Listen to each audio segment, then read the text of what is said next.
Hello বন্ধুরা, আজকে আমি তোমাদের সাথে একদম সিম্পল এবং মুখরোচক একটা রেসিপি শেয়ার করব, যেটা বাড়িতে থাকা মাত্র কয়েকটি উপকরণ দিয়ে তোমরা সহজে করতে পারবো। 4 থেকে 5টি উপকরণ দিয়ে কিন্তু করতে পারো। আমি আজকের এটা তৈরি করব চিকেনের মোমো, চিকেন আলু দিয়ে মোমো। আর তোমরা এটা কিন্তু বাড়িতে যে কোনো পনির থাকলে বা সয়াবিন থাকলে বা ডিম থাকলে যে কোনো কিছু দিয়ে কিন্তু এই মোমোটা তৈরি করতে পারো। প্রথমেই আমি এটাকে কি করেছি বলো তো, নুন, হলুদ, লঙ্কার গুঁড়ো, কাঁচা লঙ্কা, পেঁয়াজ, আদা, রসুন সব কিছু বাটা দিয়ে, দেখতে পাচ্ছ হালকা তেল দিয়ে আমি কড়াইতে কিন্তু ফ্রাই করে নিয়েছি। এবারে আমি তৈরি করব ময়দার ডোটা। তো ময়দার ডোটা কিভাবে তৈরি করছি সেটাই তোমরা দেখতে থাকো। প্রথমেই আমি এখানে ময়দা নেবো প্রায় 200 থেকে 250 গ্রাম। যার যতটা পরিমাণ পুর, বেশি দিতে চাইলে কম ময়দা নেবে, যদি কম পুর দিতে চাও তাহলে বেশি ময়দা নেবে। তারপর এখানে আমি দিয়ে দেবো কিন্তু নুন। এবার আমি এর সাথে দিয়ে দেবো সাদা তেল। তো সাদা তেল দিয়ে যেহেতু সমস্ত রান্নাটা কমপ্লিট করতে হবে, যেহেতু ময়দার জিনিস, সমস্ত রান্নাটা কিন্তু আমি সাদা তেল দিয়ে কমপ্লিট করব। তো এখানে দেখো বেশ খানিকটা পরিমাণ সাদা তেল দিতে হবে, যেহেতু এটা মচমচে হবে। আর এটা যেহেতু ফ্রাইড মোমো, তাই সাদা তেলের পরিমাণটা একটু বেশি দিতে হবে। তো দেখতেই পাচ্ছ এখানে 3 থেকে 4 চামচ আমি সাদা তেল দিয়ে সুন্দর করে এটা ময়ন করে মাখিয়ে নেব, যেটাকে বলা হচ্ছে তোমার একদম খাস্তা, যেরকমভাবে খাস্তা কোনো কিছু লুচি বা কোনো কিছু করার ক্ষেত্রে ময়নটা মাখে, সেইভাবে কিন্তু আমি সুন্দর করে এখানে ময়দার সাথে তেলটা মাখিয়ে নেব। তো বন্ধুরা, এখানে কিন্তু আমার সুন্দর করে আঠাটা তেল দিয়ে কিন্তু মাখানো হয়ে গেছে। এবার অল্প অল্প জল দিয়ে কিন্তু আমি ময়দাটাকে সুন্দর করে মেখে নেব। না, তুমি দাও, আমার কাছে দাও, দাও জলটা দাও। বেশি বেশি পড়ে গেলে, দেখতে পাচ্ছ দিয়াং কান্নাকাটি করছে, এত দুষ্টু। ও নাকি জল দেবে, আর বেশি পড়ে গেলে তখন। তো এখানে কিন্তু জল দিয়ে ময়দাটা আমি মাখা শুরু করে দিয়েছি। যতটা অল্প অল্প করে জল দেবে, কেননা বেশি জল পড়ে গেলে তাহলে কিন্তু এই যে ডো মাখাটা সেটা ঠিক না হলে আমাদের মোমোটাও কিন্তু ভালো হবে না। আর ফ্রাইড মোমো খেতে কে কে ভালোবাসো তোমরা কিন্তু অবশ্যই কমেন্ট করে জানাবে। আর তোমাদের সাথে আরেকটা জিনিস শেয়ার করবো, এই ফ্রাইড মোমোটাতে কিন্তু তেল একদম লাগে না বললেই চলে, বাট তাও ডুবো তেলে ভাজতে হয়। ডুবো তেলে ভাজতে হয় বলতে, তুমি ধরো 1 কড়া ভর্তি করে, ছোট কড়াইতে 1 কড়া ভর্তি করে তুমি তেল দিলে, তুমি দেখবে তেলটা সামান্য, কত বলবো, 50 থেকে হয়তো 100 গ্রাম তেল তোমার লাগবে এতগুলো মোমো করতে। তার বাদবাকি তেল কিন্তু তোমার কড়াইতেই পড়ে থাকবে। আর যেহেতু ডুবো তেলে করতে হবে, প্রথমে কিন্তু তেলটা একটু বেশি দিতেই হবে। সেই তেল আমরা আবার তুলে রেখে কোনো রান্নার কাজে ইউজ করতেই পারি, কোনো ব্যাপার না। এটা যেহেতু ডুবো তেলে করলে জিনিসটা বেশ ক্রাঞ্চি হয়, আর না হলে সিদ্ধও হবে না, ভাজাটাও ঠিকঠাক হবে না। তাই ডুবো তেলে করতে হবে, কিন্তু সেই তেলটা বেশি লাগছে না। তেলটা যতটা কড়াইতে থাকার কড়াইতে যতটা দেখবে ততটাই কিন্তু থেকে যায় অনেক সময়। আমি যেহেতু এটা বারবার করি, কেননা আমার এটা খেতে আমার খুব ভালো লাগে, তাই এটা আমি বারবারই বানাই, আর আমি এটা নিজেই ফিল করেছি, তাই তোমাদের সাথে আজকের এটা শেয়ার করছি। তাহলে কয়েকটা উপকরণ তোমাদের কি কি লাগলো বলো তো। তোমাদের ফার্স্ট অফ অল ময়দা লাগছে, আর তোমাদের লাগছে তেল, ময়দা, তেল, নুন। আর এখানে তোমাদের চিকেন যে পুরটা দিয়ে তৈরি করতে চাও, যদি চিকেনের পুর দিয়ে তৈরি করতে চাও তাহলে তোমরা এখানে চিকেন দিয়ে দেবে।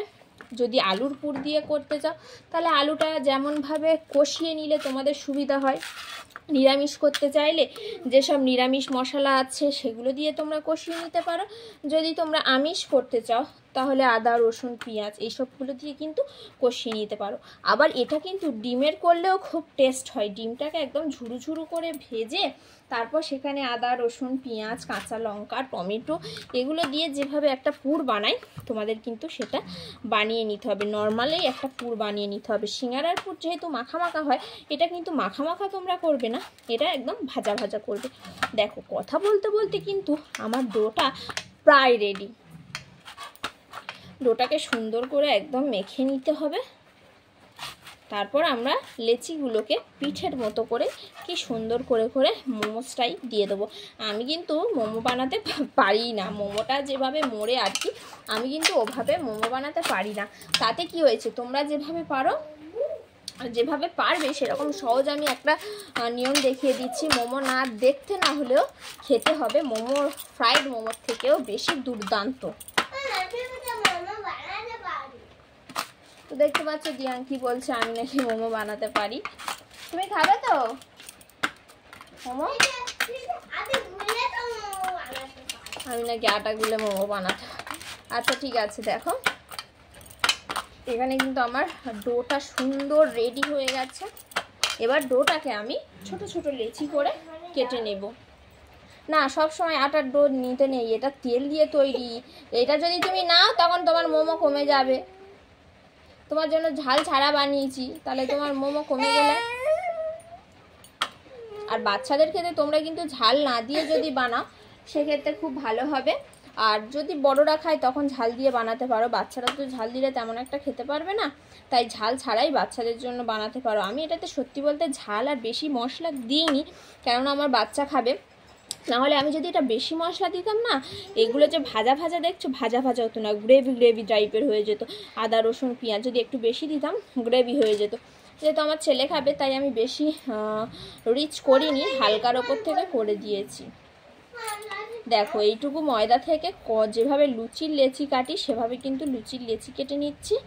কেটে নিয়ে এবার সুন্দর করে পুরগুলোকে কিন্তু দিয়ে দেবো। তো দেখো অনেক কটাই হয়েছে, 1 2 3 4 5 6 7 8 9 10টাই হয়েছে। যাদের 2-4 জনের সংসার তারা কিন্তু 1 2 করে খেতেই পারবে এগুলো।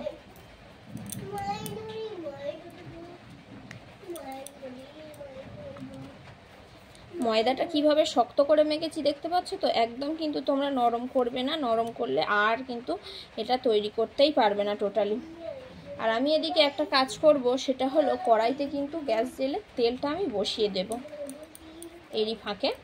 তাহলে মুড়তে মুড়তে কিন্তু আমার তেলটা গরম হয়ে যাবে।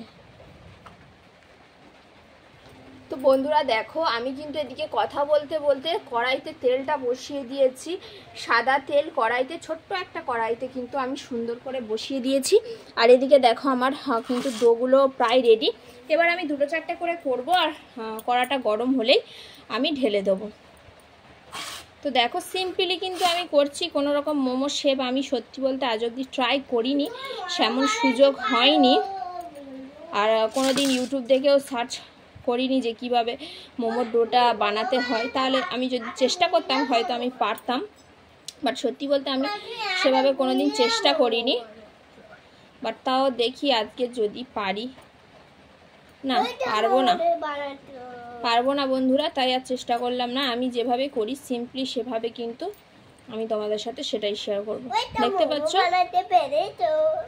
তো এইভাবে লুচির মতো করে ভিতরে পুর দিয়ে জাস্ট কড়াইতে ছেড়ে দেবো। তোমরা এটা যতটা সম্ভব সুন্দর করে পাতলা করে নেবে, তাহলে পুরটা একটু বেশি যাবে আর খেতে কিন্তু ক্রাঞ্চি হবে। বেশি মোটা কিন্তু করবে না তোমরা। দেখো এটা কিন্তু ভিতর থেকে আমি একদম লুচির মতো করে পাতলা করে নিয়েছি। এক জায়গায় এটা একটু সরু মোটা থাকতেই পারে, এটা কোনো ব্যাপার না। আর তাড়াহুড়োর সময় যেহেতু খাবার এটা, তো দেখতেই পাচ্ছ এখানে বেশ পুরটা সুন্দর করে দিয়ে দিলাম। পুরটা দেওয়ার পরে আমি ফের আবার মুড়ে নিলাম।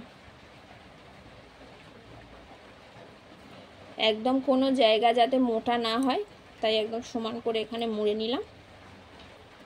মোটা হলে সেসব জায়গা কিন্তু কাঁচা থেকে যাবে, তখন আর খেতে ভালো লাগবে না। তেল কিন্তু আমার ওদিকে টকবক করে মানে বেশ গরমের মতো হয়ে গেছে। একবার গরম করে নিয়ে ছেড়ে দেবো, দিয়ে কিন্তু ওভেনটা একেবারে কমিয়ে দেবো, গ্যাসটা একদম কিন্তু কমিয়ে দেবো। বেশি জোরে দিলে কিন্তু সিদ্ধ হবে না, লাল হয়ে যাবে বাট সিদ্ধ হবে না।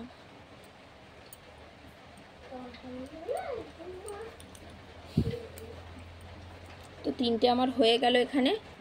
তো বন্ধুরা দেখতে দেখতে কিন্তু আমার অনেক কটাই হয়ে গেছে, 4টে 5টা 6টা কিন্তু এখানে আমি 6টা করছি। 6 নম্বর থেকে 7 নম্বরে এসছি, কিন্তু আমার হয়ে এসছে আর 3টে মাত্র বাকি। আর আমার এদিকে কড়াই তেল কিন্তু গরম হয়ে গেছে।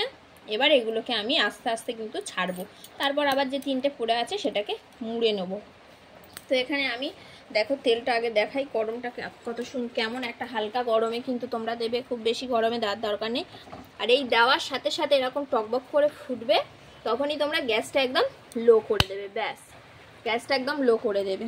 আমি আরও 2-1টা একসাথে দিয়ে দেবো, যেহেতু বেশি তেল দিয়েছি।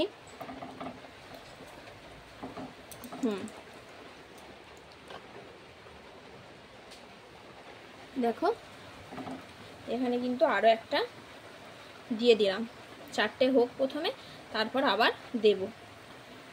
তো বন্ধুরা আমাদের এখানে কিন্তু লো ফ্লেমে এখানে কিন্তু ভাজাগুলো হচ্ছে। দেখাই তোমাদেরকে একটা তুলে, দেখতে পাচ্ছ গাটা লাল হবে না, একদমই আস্তে আস্তে একদম লাল করতে হবে। খুব জোরে ফ্লেম দিয়ে লাল করে নিলে কিন্তু খাওয়ার কোনো টেস্টই থাকবে না। আর এখানে আমার সব কটা ডো কিন্তু কমপ্লিট হয়ে গেছে।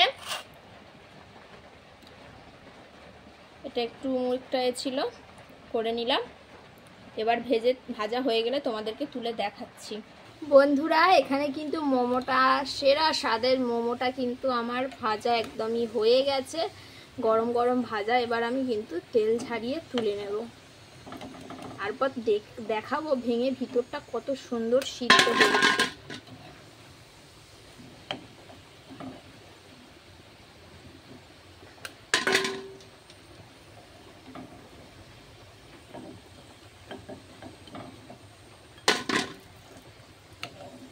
দেখো তোমরা তেলটাই তোমরা লক্ষ্য করো, যেমনটা তেল ছিল তেমনটাই আছে, কোনো বেশি তেল পড়েই নি। এবার আমি সব কটা একসাথেই ছেড়ে দেব। তেলটা বেশি দিলে এটাই সুবিধা, তোমরা সবগুলো একসাথে করে নিতে পারবে। দেখো তেলটা যতটা ছিল ঠিক ততটাই আছে। দেখো 4টে আবার দিয়েছি, দেখো তেল সেই যতটা ভরে উঠেছিল ফের ততটা ভরেই উঠেছে। তো চলো এটা এবার তোমাদের সাথে ভেঙে দেখাই ভিতরটা কেমন হয়েছে। প্রচণ্ড গরম যেহেতু, তাই আমি খুন্তি দিয়েই তোমাদেরকে ভেঙে দেখাচ্ছি কতটা ক্রাঞ্চি আর কতটা কিন্তু খেতে ভালো হয়। দেখো বন্ধুরা, ছুরি দিয়ে কাটাটা সুন্দর হতো, বাট এটা দেখো তোমরা জাস্ট কোটিংটা দেখতে পাচ্ছ, খুব বেশিও নয় আবার খুব পাতলাও নয়। বেশি পাতলা কোটিং দিলে কিন্তু এর ক্রাঞ্চি ভাবটা থাকবে না, লুচির মতো সেঁতিয়ে যাবে। গরম গরম সার্ভ করবে, ব্যাস কোনো কথা হবে না। তো বন্ধুরা ভিডিওটি এখানেই শেষ করছি। কে কে এটা বানিয়ে খাবে আমায় কিন্তু পরে অবশ্যই জানাবে, আর যদি এখনই বানাও তোমরা কিন্তু আমার সাথে শেয়ার করবে কেমন লাগলো। আমি একটা বাইট তো দিতেই হবে।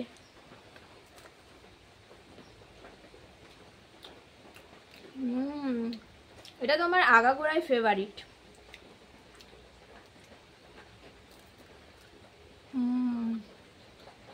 অসাম। বাই বাই বন্ধুরা।